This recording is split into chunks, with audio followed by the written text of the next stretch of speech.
Bismillahirrahmanirrahim. Assalamualaikum warahmatullahi wabarakatuh. Innal hamdalillah nahmaduhu wa nasta'inuhu wa nastaghfiruh wa na'udzu billahi min syururi anfusina wa min sayyiati a'malina may yahdihillahu fala mudhillalah wa may yudhlil fala hadiyalah. Asyhadu an la ilaha illallah wa asyhadu anna Muhammadan abduhu wa rasuluh la nabiyya wa rasula ba'da. Allahumma shalli ala sayyidina Muhammad wa ala ali sayyidina Muhammad. Segala puji bagi Allah yang telah memberikan kepada kita begitu banyak nikmat sehingga kita dapat melihat dan bermacam-macam nikmat yang lainnya. Salawat dan salam semoga selalu tercurah kepada baginda Habibina wa Syafi'ina wa Maulana Muhammad Sallallahu Alaihi Wasallam yang telah membawa ajaran Islam dari zaman kegelapan atau zaman jahiliyah menuju zaman cahaya atau zaman Islamiyah. Al-Jikul Ahrajanas minazulumati lanur. Di sini saya Muhammad Najam Al-Khalifi ingin menceritakan dan juga ingin menjelaskan sebuah sejarah dan juga sebuah tokoh yang namanya Sulaiman Al-Qununi. Dalam beberapa film, yaitu film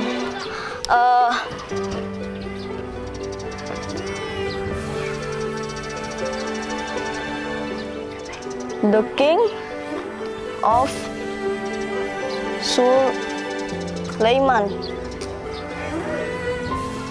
itu dijelaskan bahwa Sulaiman Al-Qununi ini sering mabuk. Setelah itu dia bergaul dengan wanita yang bukan muhrimnya. Setelah itu dan juga dalam film tersebut dia ini angkuh dan membuat peraturan sendiri. Bahkan dia ini membunuh tentaranya sendiri, yaitu Ibrahim Aga kalau nggak salah. Nah, itu dibunuh, ditebas kepalanya dan dipenggal, dilemparkan kepada beberapa pasukan Janisari. Nah, Sulaiman Al-Qununi ini adalah Sultan ke-11 dan Khalifah kedua setelah Sultan Selim Yavuz. Yavuz itu dalam bahasa Turki yang artinya pemberani. Namun dalam bahasa Inggris, dalam sejarah orang-orang Inggris ini disebutkan bahwa Sultan Selim Yavuz ini adalah seseorang yang paling kejam, tak berperasaan. Nah, karena mereka ini mendapatkan sebuah ketegasan dari Sultan Selim Yavuz dan berhasil mengalahkan beberapa pasukan Inggris di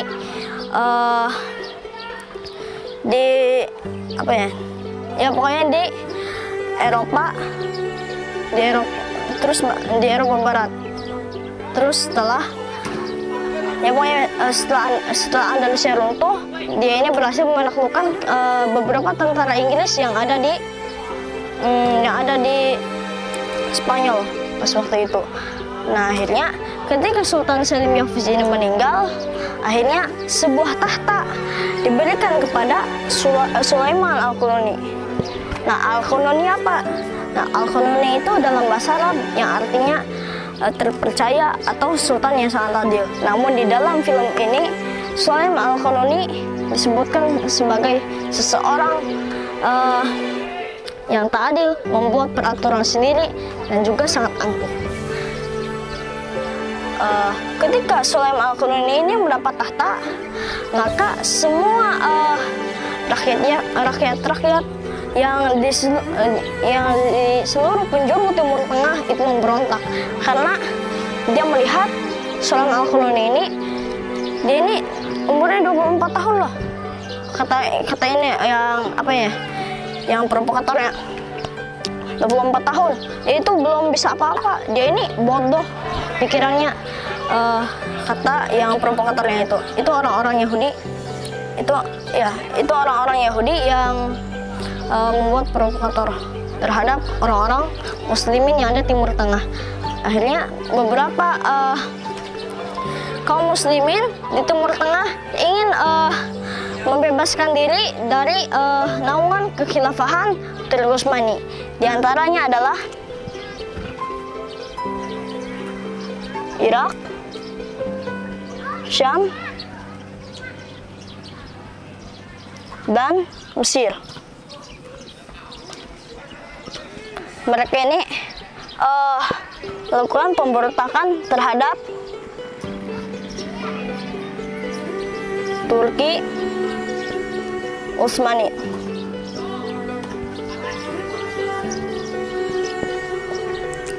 Nah, mereka ini membuat pemberontakan terhadap Turki Utsmani. Namun, pemberontakan tersebut bisa dikalahkan dalam waktu yang sangat dalam waktu yang sangat pendek. Bahkan waktu tersebut lebih singkat daripada pertandingan sepak bola, yaitu 1,5 jam.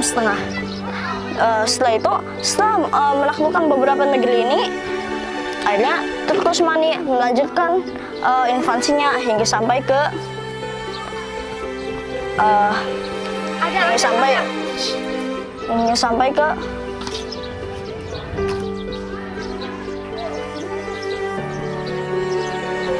Bulgaria. Setelah di Bulgaria, nah di Hungaria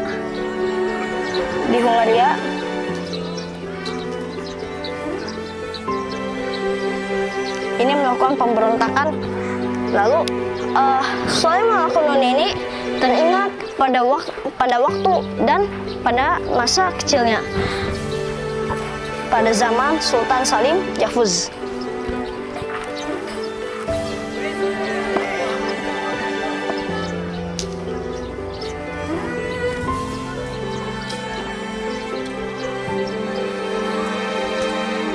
Pada masa Sultan Salim Yavuz, mereka ini, nah ini nih Hungaria ini ditawarin jizyah. Ketika didatangkan utusan-utusan ke Hungaria ini, malahan mereka ini memotong kepala para utusan dari Sultan Salim Yavuz, para penawar jizyah, dan kepala tersebut diletakkan di atas tiang, lalu kepala tersebut ditancapkan. Nah,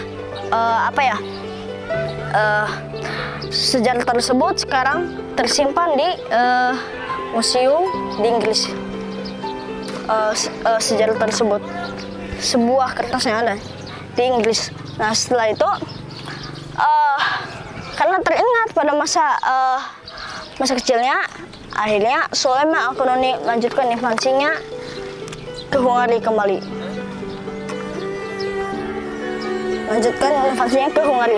Akhirnya seluruh paus di Roma ataupun di seluruh penjuru Eropa itu mengumumkan suatu perang, yaitu perang suci, dan menyerukan perang salib kembali untuk melawan Sulaiman Al-Qanuni ini. Itu terjadi pada tahun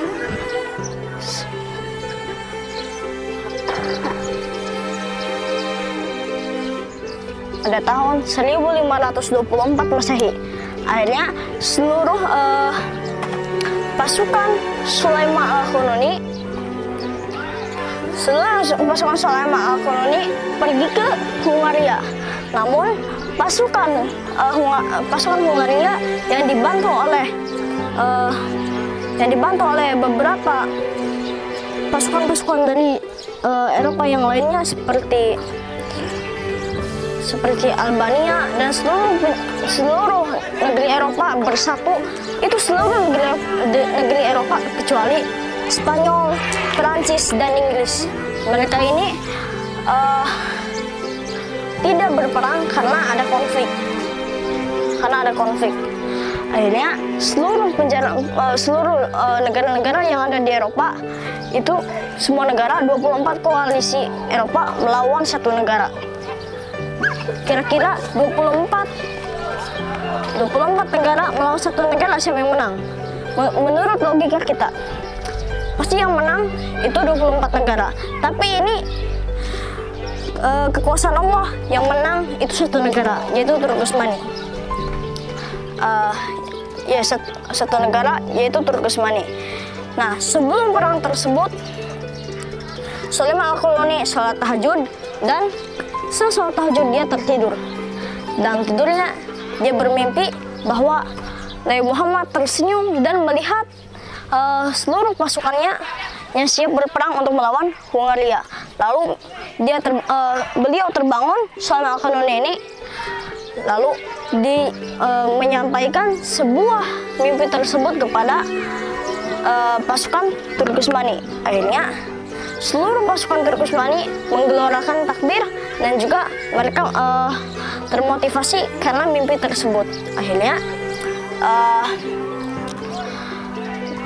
terjadilah perang tersebut di Hungaria, dan perang tersebut dikenang sebagai kekalahan pahit yang ada di Eropa yang disebut sebagai The Battle of Buchach.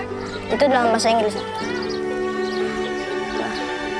The Battle of Buchach. Nah, dalam perang Buchach ini Sultan Sulaiman Al-Qanuni memajukan satu pasukan yang sederhana. Mereka bersenjatakan hanya baju yang, baju perangnya itu cuma kain, pedang, tanpa tameng, tanpa helm besi. Mereka maju. Nah, ketika mereka maju, pasukan Hungaria ini meremehkan mereka. Lalu, pasukan yang berpedang itu dikejar oleh pasukan Hungaria. Nah, di sini akhirnya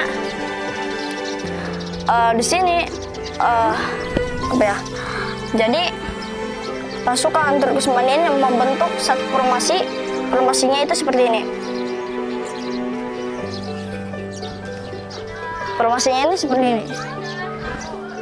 Membentuk huruf Y. Di sini pasukan meriam nih.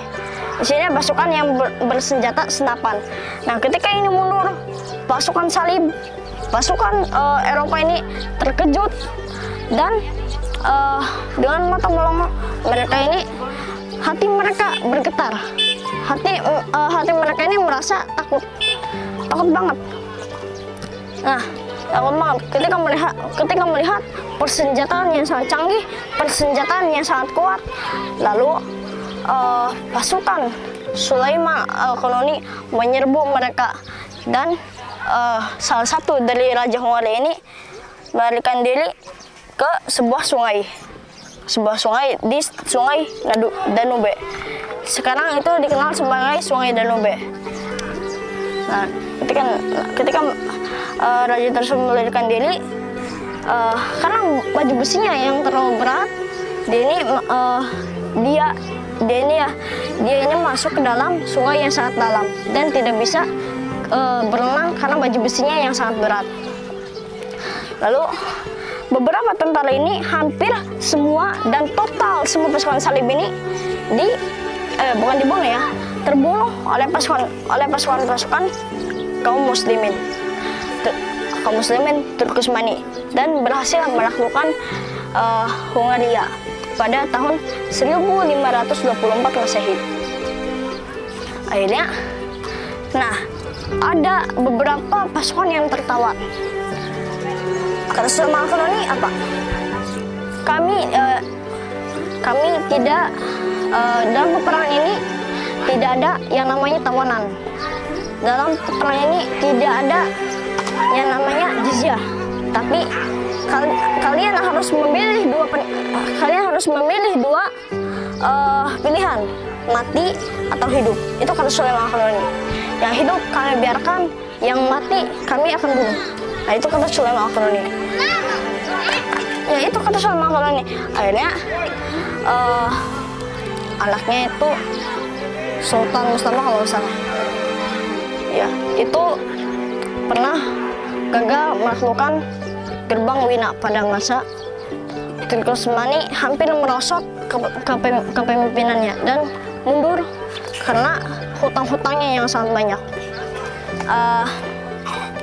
Akhirnya setelah menaklukkan negeri Hungaria, lalu Sulaiman Al-Qanuni melanjutkan invasinya hingga sampai ke Spanyol. Setelah Spanyol, beliau ini langsung menuju Inggris dan menaklukkan negeri-negeri di Eropa Tengah pada masa. Padahal Muhammad Al-Fatih Sultan Salim Yahfuz maupun Sultan Salahuddin Ayyubi belum pernah kepimpinannya itu belum pernah mencapai Inggris. Dan pernah terjadi ketika Muhammad Al-Fatih meninggal, Muhammad Al-Fatih rahimahullah meninggal, semua orang-orang Salibis, semua orang-orang Nasrani itu merayakan pesta kembang api, selain menyalakan lonceng-lonceng yang ada di gereja-gereja. Nah, lonceng-lonceng di gereja itu, ya, ketika mereka merasa senang, namun ada seseorang yang lebih menakutkan, yaitu Sulaiman Al-Qulani, yang lebih menakutkan daripada Salahuddin, yang lebih menakutkan daripada Salahuddin Ayyubi dan Muhammad Al-Fatih. Mungkin hanya ini. Al-haqqu min rabbikum fala takunanna minal mumtarin. Wassalamualaikum warahmatullahi wabarakatuh.